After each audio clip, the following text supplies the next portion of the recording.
Hi, it's Steve. Today we'd like to show you how to change the blower wheel on your dryer. If the blower wheel fails in your dryer, you may not get adequate airflow or it may be very noisy. It's a really easy job to change. Let me show you how we do it. Now, to do this repair, you will need to disconnect power to your dryer. So either locate the electrical panel, remove the appropriate fuses, or turn off the appropriate breaker, or pull the dryer far enough forward that you can unplug it. So our first step is going to be to remove the door from the front panel. It's held in place with a screw through each of the two hinges.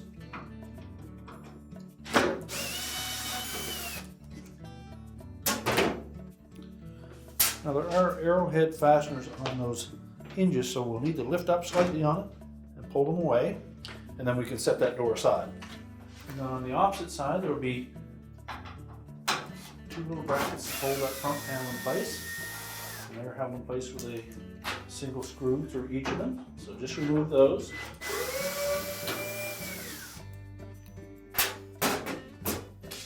Then next we'll just flex the tops of the front panel just outward, tilt the front panel forward, and then lift it off of the two mounting clips on the bottom. And then we can set that aside. Now, to access that blower wheel, we'll next need to remove this front bulkhead. And we find that a little easier if you remove the two retaining clamps that hold the top down, so we can lift that top up just slightly. So just remove the 5/16 screw that secures that top clamp. Lift outward on it, rotate it to the outside of the cabinet, and unhook it.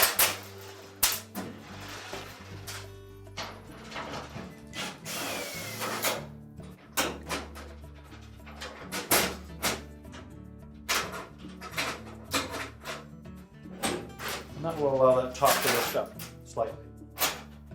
Now next we'll remove 4 screws from around the edge of that bulkhead, and then we can lift it away.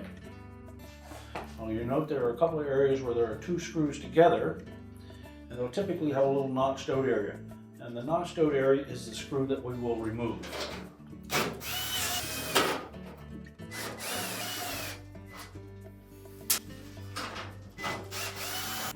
Just lift that away from the cabinet, as well as the bottom. Now you'll also note that the drum is sitting on that front bulkhead, so we'll need to lift up possibly on that just to free it.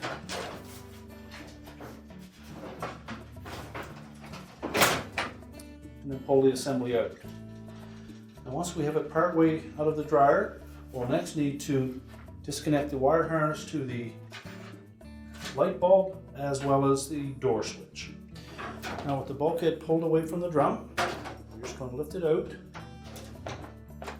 And you can disconnect the wires to the door light, door switch, and sensor assembly if you wish, but normally there'll be enough room that we can tilt that around sideways and just support it next to the cabinet. Now with the bulkhead out of the way, our next step is going to be to remove the cover from the blower housing. There's one screw that secures it to the base, which is normally a 5/16 hex head, so we'll remove that. Then there's a series of 1/4" hex head screws through the face of it. So we'll remove all of those.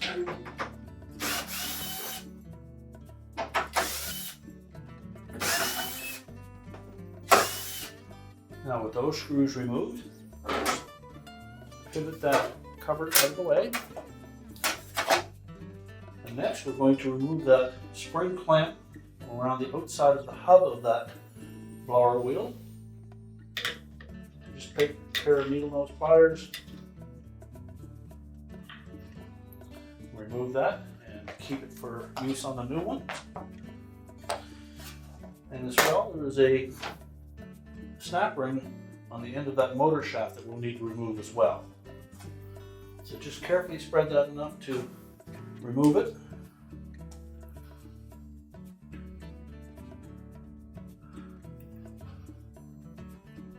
And just spread that snap ring enough to slide it off of that shaft. And then you should be able to pull that whole blower wheel completely off of the shaft and we can discard it.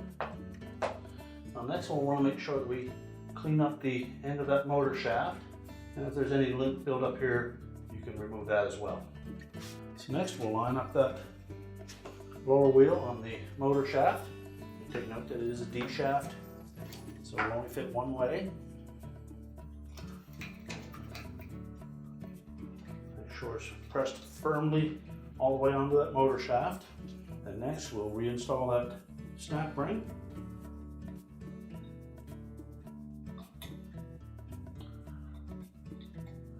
And make sure it fits down into the groove on that motor shaft.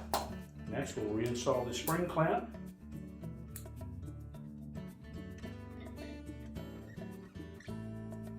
Again, push it back all the way on that blower wheel until it hits the little plastic stops. And next we'll pivot the blower housing cover back into position.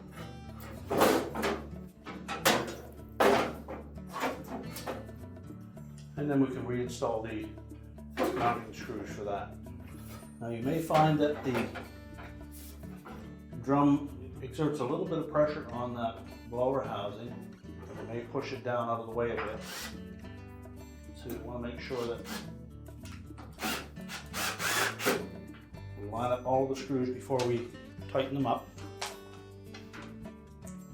You may need to lift up on that drum just a bit to help with that.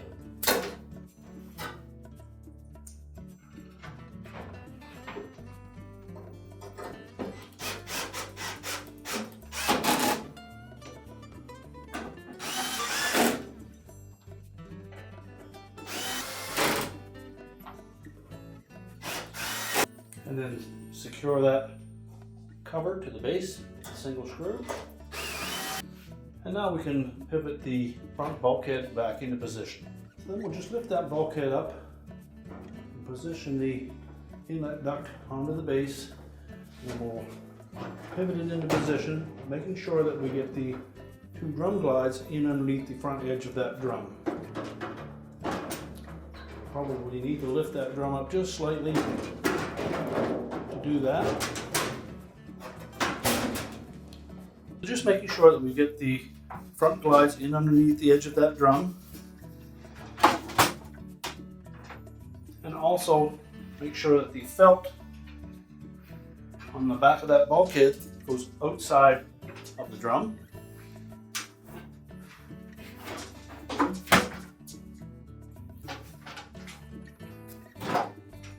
Now once we have it in position, we'll begin by installing one of the screws through to the cabinet. And then we'll go diagonally and install one on the opposite side.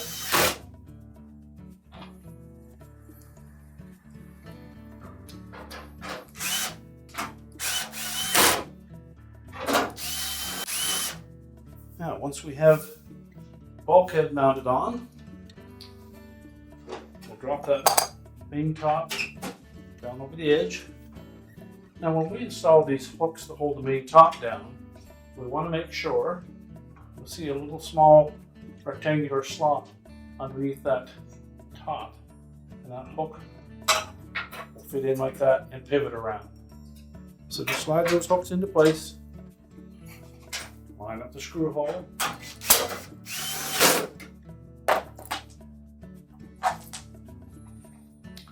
do the same on the opposite side.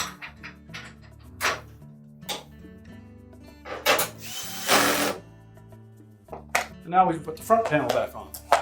So just make sure that we line up those slots on the bottom of that front panel. Put the two hooks on the base frame.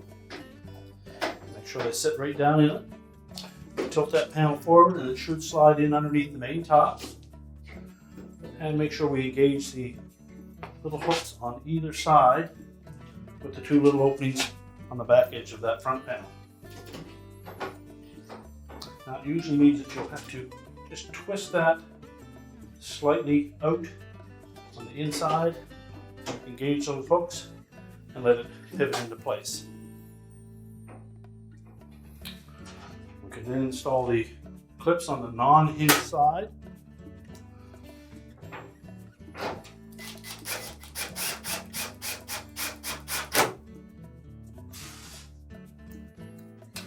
And these are the screws that have the flat head on them. And now we can put the door in place. So note the slots for those hinges may be visible or they may not be. So you may need to angle that door in behind that front panel or pull the front panel a little bit towards the outside to engage those.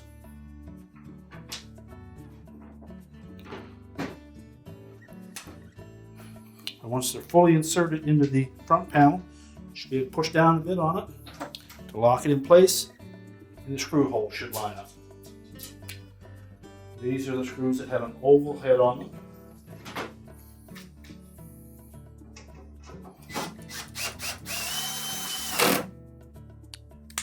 Take caution that they go in straight and that we tighten them secure.